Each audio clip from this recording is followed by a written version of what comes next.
शुभ हस्ते आपण या पुस्तकाचं प्रकाशन करूया.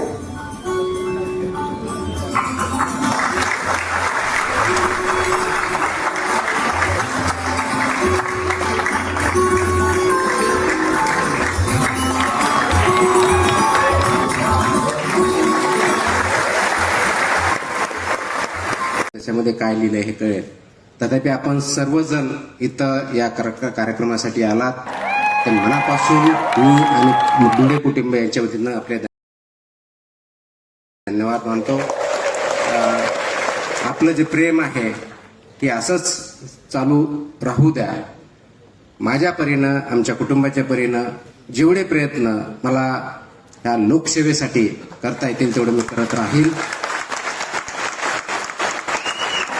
माझं फक्त 2 वाक्य आहेत की स्पर्धा परीक्षेमध्ये यश किंवा अपयश हे अंतिम नाही आहे. स्पर्धा परीक्षा किंवा पद हे फक्त माध्यम आहे आणि स्पर्धा परीक्षेची जो तयारी करतो तो कधीच फेल होत नाही, कधीच फेल होत नाही. त्याचं कारण असं आहे, स्पर्धा करताना ती दुसऱ्याची करायची नसते, स्वतःच्या आजची स्पर्धा करून उद्या आपल्यापेक्षा बेटर माणूस बनायचा असं त्यासाठी असतं. त्याच्यामुळे आपण त्याच्यातून शिकून एक चांगला माणूस, एक चांगला समाजातला घटक आणि स्वतः कुटुंबाप्रती आणि समाजाप्रती असलेली भावना व्यक्त करण्यासाठी आपण बेटर जर झालं तर समाज उच्च लेवलला जायला जास्त वेळ लागणार नाही. त्यासाठी आपण सर्वांनी प्रयत्न करावेत.